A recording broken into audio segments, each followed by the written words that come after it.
श्रीवास्तव परीक्षा ट्यूटोरियल में आपका स्वागत करता हूं। दोस्तों, आज हम देखने वाले हैं प्रयोगशाला परिचारक के लिए पूछे जाने वाले महत्वपूर्ण चैप्टर और उनसे संबंधित सवालों जो आपको किस टाइप से डील करना है। तो आज हम बात करने वाले हैं गति के ऊपर। गति मतलब मोशन है ना। गति हम किसको बोल सकते हैं? समय के साथ, जैसा कि यहाँ पर लिखा गया है, समय के साथ किसी वस्तु के सापेक्ष किसी निकाय की स्थिति या स्थान परिवर्तन की जो दर है उसको हम क्या कह सकते हैं? गति कहते हैं। गति को हम और अच्छे रूप से समझने के लिए हम क्या कर सकते हैं? इसको दूरी और विस्थापन के रूप में देख सकते हैं। तो सबसे पहले हम बात करेंगे विस्थापन। ये विस्थापन क्या होता है? तो विस्थापन का मतलब ये होता है कि एक निश्चित दिशा में चली गई दूरी को हम क्या कहते हैं? विस्थापन कहते हैं। एक निश्चित दिशा का मतलब ये है कि दिशा इधर उधर नहीं होना चाहिए। मतलब मैं ये कहूंगा कि सपोज दैट ये जैसे ये है आपके पास एक गति है ना, ये भी एक गति के अंतर्गत आएगा। तो आप देख पाओगे कि यहाँ पर जो दिशा है हर बार अपना डायरेक्शन चेंज कर रहा है। अभी इस दिशा में ये डायरेक्शन है, थोड़ी देर में ये डायरेक्शन चेंज हो गया, फिर कुछ देर में डायरेक्शन फिर चेंज हो गया, फिर डायरेक्शन चेंज हो गया। तो हम इसको विस्थापन नहीं कह सकते। विस्थापन का मतलब होता है एक ही डायरेक्शन में। ठीक है, एक ही डायरेक्शन मतलब मान लो ये बिंदु है आपके पास कोई स्थान, प्रारंभिक स्थान, और ये है आपके पास अंतिम स्थान। तो प्रारंभिक स्थान से अंतिम स्थान तक जाने के लिए जो डायरेक्शन होगा वो केवल एक ही डायरेक्शन होना चाहिए। और एक ही डायरेक्शन कैसा हो सकता है? केवल सीधा। क्लियर? तो हम ये कह सकते हैं कि ये जो डायरेक्शन होगा यही होता है विस्थापन। मतलब जब एक ही दिशा में चला जाए तो हम क्या कहेंगे? उसको विस्थापन कह सकते हैं। क्लियर है? या हम ये कह सकते हैं कि प्रारंभिक बिंदु और अंतिम बिंदु के बीच के जो अंतर होगा वही क्या कहलाता है? आपका विस्थापन कहलाता है। क्लियर? तो विस्थापन एक सदिश राशि है। अब सदिश राशि क्या होता है भाई? तो सदिश राशि मतलब एक ऐसी राशि है जिसका दिशा और परिमाण दोनों के द्वारा प्रभावित हो, है ना। ऐसी राशियां जितने भी जिसमें दिशा भी हो और साथ में परिमाण भी हो। अब ये दिशा और परिमाण क्या होता है? तो दिशा और परिमाण दरअसल है क्या? अब आप देख पाओगे कि यहाँ पर सदिश राशि है और सदिश राशि पर केवल दिशा का प्रभाव पड़ता है ना। तो हम कहेंगे केवल एक ही डायरेक्शन में, बिना डायरेक्शन के हम उसको गति नहीं करा सकते। कि भी किसी भी चीज को यदि गति कराना है तो उसके लिए हमको एक डायरेक्शन की जरूरत पड़ती है ना। मतलब यहाँ पर सीधे रूप से दिशा इन्वॉल्व हो रहा है। और परिमाण की बात करें तो एक्चुअल में ये कुछ नहीं, क्वांटिटी होता है। ठीक है, तो परिमाण है, गति उसका क्या है? परिमाण है और एक निश्चित डायरेक्शन में चल रहा है, इसलिए क्या है? एक सदिश राशि है। ठीक है, ये एक सदिश राशि है। दूसरा, इसका एसआई मात्रक क्या होता है? मीटर। क्योंकि केवल दूरी तय किया जाता है और दूरी के लिए हम किसका यूज करेंगे? लंबाई के लिए किसका यूज करते हैं? मीटर का यूज करते हैं, इसलिए इसका एसआई मात्रक होता है मीटर। अब जो सीजीएस मात्रक होता है एक्चुअल में ये एसआई मात्रक का छोटा रूप होता है। और एक मीटर में यदि हम उसको सीजीएस में कन्वर्ट करेंगे तो एक मीटर का मतलब होता है 100 सेंटीमीटर होता है। तो इसी के लिए हम इसका सीजीएस मात्रक के रूप में क्या देखते हैं? सेंटीमीटर देखते हैं। क्लियर? अब हम बात करते हैं विमी सूत्र। हर एक एग्जाम में आप देखना कि जितने भी राशियां उनका किसी ना किसी एक का विमी सूत्र पूछ लिया जाता है। विमी सूत्र मतलब होता है डायमेंशनल फार्मूला। तो डायमेंशनल फार्मूला के लिए इंपॉर्टेंट है 3 राशियों का, एम, एल और टी का, है ना। मास, और ये हो गया आपके पास लेंथ, और ये हो गया टी।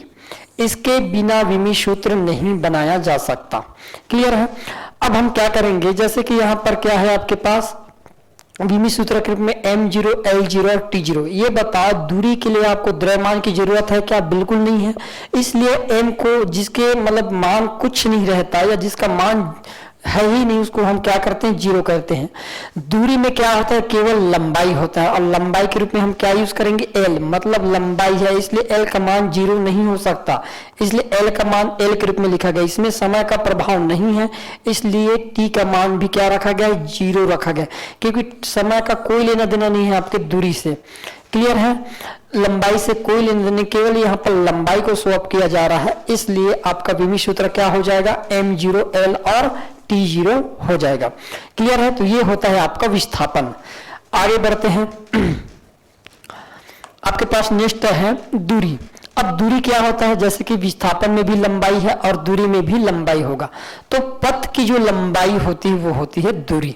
अब पथ की कुछ भी लंबाई हो सकती है, मान लो ये आपका प्रारंभिक पॉइंट है, स्टार्टिंग पॉइंट, और मैं घूमते घामते गया यहाँ पर, तो हम लंबाई के रूप में क्या करेंगे, दूरी के रूप में इन सभी लंबाइयों को क्या करना चालू कर देंगे, काउंट करना चालू कर देंगे। सबसे पहले इतनी दूरी तय की, घूमते घामते हम इस बिंदु तक पहुंचे।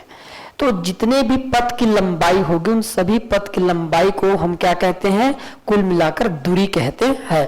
अब बात करते हैं दूरी, तो दूरी किस प्रकार का राशि है, अदिश राशि है। अदिश राशि क्यों है भाई, क्योंकि दूरी पर दिशा का कोई प्रभाव नहीं पड़ता। और एक बार और मैं समझा देता हूं कि अदिश राशि होता क्या है, जिसमें केवल परिमाण होता है, दिशा का कोई प्रभाव नहीं पड़ता, वो सभी राशियां क्या है आपके पास अदिश राशियां हैं। अब अदिश राशियों को ऐसे यदि हम मान लो जनरल देखेंगे कि भी जिसमें केवल परिमाण होता है, परिमाण होता है और दिशा का प्रभाव नहीं पड़ता, मतलब दिशा इसमें होता ही नहीं है या दिशा का प्रभाव इसमें पड़ेगा नहीं, केवल क्या होगा, परिमाण होगा, तो वे राशियां क्या हो सकता है, अदिश राशियां हो सकता है। लेकिन हम इसको और बेहतर रूप में समझना चाहेंगे तो हम ये देख सकते हैं, ये जो मान लेते हैं पेन है ना, इसका भार हो सकता है 100 ग्राम, इसका द्रव्यमान क्या मान लेते हैं 100 ग्राम, ठीक है। अब हमको ये चेक करना है कि ये सदिश राशि है कि अदिश राशि है। तो हम सबसे पहले ये करते हैं कि सबसे पहले हमको पता है कि इसका वजन कितना है, इसका द्रव्यमान कितना है, 100 ग्राम है। इस पेन को मैं पूर्व की ओर रख दिया तो भी इसका वजन कितना मिलेगा, मुझको 100 ग्राम मिलेगा। पश्चिम की ओर रख दिया जाए तो इसका वजन 100 ग्राम मिलेगा, है ना। फेंक दिया जाए तो भी इसका वजन 100 ग्राम रहेगा, और यदि इसको जेब में रख लिया जाए तो भी इसका वजन 100 ग्राम रहेगा। इसका मतलब ये हुआ कि मैं सभी डायरेक्शन चेंज कर कर देख लिया, पूर्व में रखा, उत्तर, दक्षिण, यहाँ तक कि जेब में रख लिया, पर इसके वजन, इसके द्रव्यमान में कोई परिवर्तन आया क्या, नहीं आया, है ना। तो इस पर दिशा का कोई प्रभाव नहीं पड़ रहा है। जब दिशा का प्रभाव ही ना पड़े, इसका मतलब ये कौन सी राशि है, अदिश राशि है। उसी प्रकार आपकी जो दूरी है ये बार बार अपनी दिशा क्या कर रहा है, कन्वर्ट कर रहा है। तो दिशा परिवर्तन से इसके मान में, इसकी पथ की लंबाई में कोई परिवर्तन नहीं हो रहा है, इसलिए क्या है, ये अदिश राशि है। दूसरा बात करते हैं इसकी एसआई मात्रा। तो जो दूरी होता है, दूरी में केवल लंबाई होता है, और इसलिए इसका जो एसआई मात्रक होगा वो मीटर हो जाएगा, और इसका सीजीएस मात्रक क्या होता है, सेंटीमीटर होता है। अब बात करते हैं विमी सूत्र की। तो विमी सूत्र में क्या होता है, जैसे कि मैं अभी बताया था कि विमी सूत्र के लिए m0, L0 और T0 विमाओं का होना बहुत जरूरी है। द्रव्यमान दूरी में नहीं होता है, इसलिए m का मान 0 रखा जाता है। दूरी में केवल लेंथ होता है, इसलिए एक L होता है, इसलिए हम क्या कर देंगे, L कर देंगे, और समय का कोई प्रभाव नहीं पड़ता, इसलिए इसका मान भी 0 हो जाएगा। तो विमी सूत्र क्या हो जाता है आपका, m0, L और T0 हो जाता है। क्लियर है, आगे बढ़ते हैं। नेक्स्ट में आप देख पाओगे लिखा गया है कि दूरी का मान हमेशा विस्थापन से ज्यादा होता है या तो विस्थापन के बराबर हो सकता है। तो यही है, विस्थापन का मान शून्य हो सकता है लेकिन दूरी का मान कभी भी शून्य नहीं होता। अब इसको और अच्छे से कैसे समझेंगे, मान लीजिएगा आपके पास ये स्टार्टिंग पॉइंट है और ये एंडिंग पॉइंट है ना।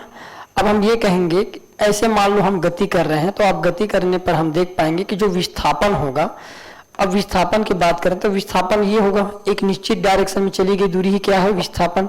तो बेसिकली इसकी जो दूरी है इस दूरी की अपेक्षा क्या होगी, कम होगी, इसलिए यहाँ पर दूरी जो है हमेशा क्या होता है, ज्यादा होता है विस्थापन से।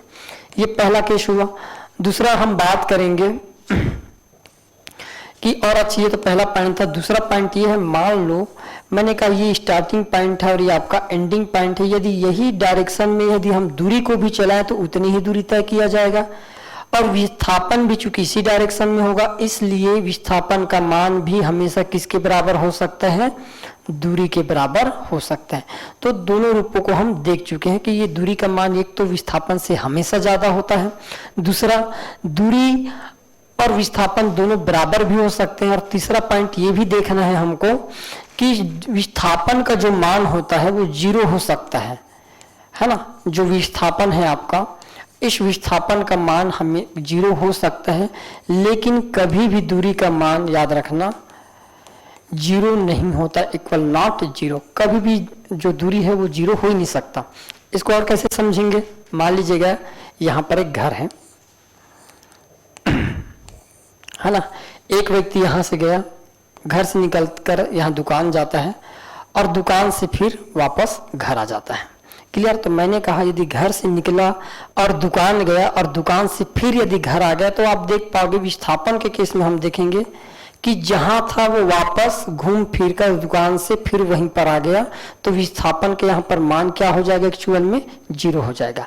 लेकिन दूरी का मान 0 नहीं होगा, क्योंकि व्यक्ति घर से दुकान तक जाने में कुछ दूरी तय किया होगा, मान लीजिएगा x दूरी, तो आने में भी x दूरी तय किया होगा, तो कुल दूरी कितना हो जाएगा? जाने में x दूरी और आने में फिर x दूरी, तो टोटल दूरी कितना होगा? 2x होगा। इसका मतलब ये है कि विस्थापन का मान 0 तो हो सकता है, लेकिन दूरी का मान कभी भी 0 नहीं हो सकता।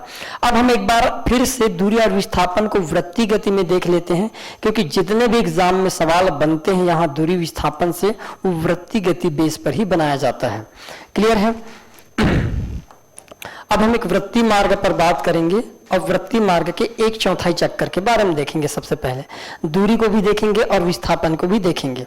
अब हम देखते हैं कि r त्रिज्या है आपके पास बना हुआ, और हम 1/4 चक्कर मतलब यहां से लेकर यहां तक की दूरी के बारे में जानेंगे। ठीक है? अब दूरी है मतलब क्या होता है कि वृत्तीय मार्ग में दूरी का मतलब होगा ये होगा क्या है ना, ये आपके पास टोटल दूरी है। तो टोटल दूरी है मतलब आपको पता है कि टोटल परिधि कितना होता है? 2πr होता है। इस 2πr में हम 1/4 मतलब टोटल परिधि का सिर्फ चौथा भाग का हम क्या लगा रहे हैं? चक्कर लगा रहे हैं। तो दूरी के केस में यही क्या हो जाएगा आपका? तो हम कहेंगे 2 1 2 और 2 2 4 हो जाएगा। पाई का मान होता है 3.14, ये r है आपका, और इसको यदि हम 2 से भाग देंगे तो कितना आ जाएगा आपके पास? तो 1.57 r के बराबर होगा। तो हम देख पाएंगे कि एक वृत्तीय मार्ग के 1/4 में जो दूरी होगा हमको कितना मिल सकता है? 1.57 r के बराबर मिल सकता है। क्लियर है? यदि हम इसको विस्थापन में देखेंगे तो अब विस्थापन ऐसे नहीं होगा। विस्थापन का मतलब होता है ओनली वन डायरेक्शन में। तो इस बिंदु से लेकर इस बिंदु तक की जो अंतर होगा, तो अंतर तो ये होगा। ठीक है? तो यहां पर ये हो जाएगा आपके पास विस्थापन। तो विस्थापन के लिए हम क्या करेंगे? तो विस्थापन के लिए लगेगा पाइथागोरस प्रमेय का मान। ठीक है? ये आपके पास 90 डिग्री का कोण यहां पर बन रहा है।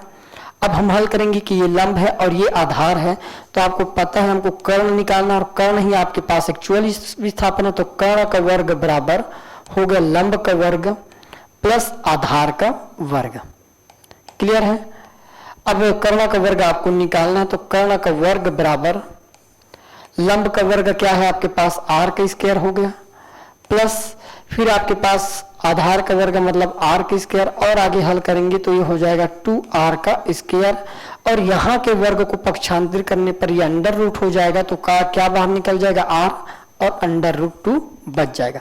तो उस केस में जो विस्थापन होगा वो हमेशा कितना हो जाएगा आपके पास? अंडर रूट 2r में कन्वर्ट हो जाएगा। तो हम देख पाए कि जो दूरी है 1/4 चक्कर में 1.57 चली, लेकिन उतने ही समय विस्थापन की बात करें तो अंडर रूट 2r का विस्थापन होता है। क्लियर? ये है आपके 1/4 चक्कर के केस में। अब हम इसी को देखते हैं जब आधा चक्कर लगाया जाए तब क्या होगा। तो आधा चक्कर में आप देखोगे कि इस बिंदु से इस बिंदु तक आने में आपको आधा दूरी तय करना पड़ेगी। ये आपका टोटल दूरी होगा, क्योंकि पथ की लंबाई ही क्या होता है? दूरी। तो आप देख पा रहे हो कि आधा परिधि के बराबर है। यदि हम दूरी के केस में देखें इसी को, तो दूरी के केस में आप देखना कि टोटल परिधि होता है 2πr। ठीक है? और चूंकि आधा चक्कर लगाना है मतलब 2, तो 2 से 2 खत्म हो जाएगा, और आपको पता है कि पाई का मान होता है 3.14। तो जो विस्थापन दूरी होगा वो कितना हो जाएगा? 3.14 r का हो जाएगा। क्लियर है? लेकिन यदि हम यहीं पर विस्थापन देखेंगे तो हमको यहाँ से इस बिंदु से हमको ये वाले बिंदु तक की विस्थापन चाहिए, तो हम कहेंगे कि एक ही डायरेक्शन में होना चाहिए। तो एक ही डायरेक्शन ये होगा, यहाँ तक r और यहाँ तक r, तो टोटल विस्थापन होगा आपके पास कितना हो जाएगा भाई? विस्थापन का मान टोटल, तो हम कहेंगे कि एक r फिर r मतलब कितने r के बराबर हो जाएगा? 2r के बराबर। तो जो टोटल विस्थापन है एक्चुअल में कितना हो जाएगा? r और r जोड़कर यहाँ पर लिखा गया है 2r के रूप में। क्लियर है? अब हम आगे बढ़ते हैं, 3/4 चक्कर के बारे में बात करते हैं। अब यहाँ पर दिया गया है 3/4 चक्कर मतलब इस बिंदु से यहाँ तक की दूरी। मतलब यदि दूरी के केस में देखा जाए तो आपको पूरा घूमना है ऐसा। क्लियर। और जो दूरी है, यदि हम इसी को दूरी में देखें तो दूरी में देखने पर हमको पता है कि एक पूरे परिधि का मान होता है 2 पाई r के बराबर है। क्लियर है। 3/4 चक्कर मतलब हमको निकालना है 3/4 का मान। आगे जब हल करेंगे इसको तो हमको मिल जाएगा 4.71 r के बराबर होता है। तो 3/4 चक्कर में जो विस्थापन होता है हमेशा 4.71 r के बराबर होता है। लेकिन इसी को यदि हम विस्थापन में देखें तो अब विस्थापन इस डायरेक्शन नहीं निकलेगा, बल्कि ये वाले डायरेक्शन से विस्थापन मिलेगा। क्लियर है। तो विस्थापन के केस में यदि हम देखें इसी को तो विस्थापन में क्या हो जाएगा फिर से, अब आप देख पा रहे हो कि ये r है लंब, और आधार को भी हम क्या मान लिए r, यदि यहाँ पर 90 डिग्री का कोण बन रहा है तो पाइथागोरस प्रमेय फिर काम करेगा। कर्ण का वर्ग बराबर लंब का वर्ग प्लस आधार का वर्ग। लंब है आपके पास r का स्क्वायर, कर्ण लंब आधार है आपके पास r का स्क्वायर, और r का स्क्वायर जुड़ जाएगा तो कितना हो जाएगा 2r का स्क्वायर। कर्ण के वर्ग के यदि हम पक्षांतर करेंगे तो ये अंडर रूट में चले जाएगा, और जिसमें से r स्क्वायर है तो r बाहर निकल जाएगा, तो बचेगा क्या आपके पास √2। तो विस्थापन 3/4 चक्कर में हम देखें कितना आया है, तो 2 √2/r इतना आया है। कितना क्लियर है। ये होता है 3/4 चक्कर में। अब हम देखेंगे पूरा चक्कर में क्या होगा। तो पूरा चक्कर में आपको देखने को मिलेगा, यदि हम पूरा ही चलें, है ना, कोई भी बिंदु से आप स्टार्ट कर लो, मान लो मैं इस बिंदु से स्टार्ट कर रहा हूं तो एक पूरा चक्कर लगाना पड़ेगा मुझको एक वृत्तीय मार्ग का, और उसी बिंदु तक आना है। तो इस बिंदु से स्टार्ट किया और इसी बिंदु तक आए हैं तो कुछ दूरी तो हमको तय करना है, और कितना दूरी तय करना है। यदि हम एक वृत्तीय मार्ग का चक्कर लगा रहे हैं, इसका मतलब ये है कि हम पूरे परिधि का चक्कर लगा रहे हैं, और परिधि का चक्कर लगा रहे हैं तो परिधि का मान कितना होता है, तो मान होता है 2 पाई r होता है। कितना होता है 2 पाई r, और 2 पाई r को हल करने पर हमको मिलेगा 6.28 r के बराबर। इसीलिए हम दूरी को क्या दिखाए हैं पूर्ण चक्कर में 6.28 के बराबर दिखाया गया है। अब यहीं पर विस्थापन की बात की जाए तो विस्थापन में जरा ध्यान से देखिएगा, विस्थापन के केस में क्या हो रहा है यहाँ पर। तो विस्थापन के केस में इस बिंदु से मैंने चलना प्रारंभ किया और घूम फिर कर फिर उसी बिंदु तक आ गया, है ना। तो जहां से चलना स्टार्ट किया यदि वहीं पर मैं आ गया तो विस्थापन का मान क्या हो गया, मेरा 0 हो गया। इसलिए मैं बता रहा था कि क्या होता है यहाँ पर जो दूरी होता है, यहाँ पर लिख दिया हूं 1/4 चक्कर, फिर आधा चक्कर, फिर 3/4 चक्कर, और फिर होता है एक पूर्ण चक्कर। क्लियर, पूरा चक्कर लगाया तब। तो 1/4 चक्कर में हमेशा विस्थापन का मान जो होगा, यहाँ पर भी दूरी का मान हमेशा क्या होगा, ज्यादा होगा, किससे, विस्थापन से। आधा चक्कर में क्या होगा, तो यहाँ पर भी दूरी का मान ज्यादा होता है, किससे, विस्थापन से। 3/4 चक्कर में दूरी का मान ज्यादा होगा, विस्थापन से। लेकिन पूर्ण चक्कर में क्या होगा, दूरी का मान तो ज्यादा ही होगा विस्थापन से, लेकिन पूर्ण चक्कर में विस्थापन का मान क्या हो जाता है, 0 हो जाता है। इसलिए कहा जाता है कि विस्थापन का मान 0 हो सकता है लेकिन दूरी का मान कभी भी 0 नहीं हो सकता। क्लियर है। तो इस टाइप से जितने भी आपको गति से संबंधित, खासकर विस्थापन और वेग से यदि सवाल पूछेंगे तो वृत्तीय मार्ग से संबंधित ही सवाल पूछे जाते हैं। अब किस टाइप के सवाल पूछे जा सकते हैं वो देख लेते हैं।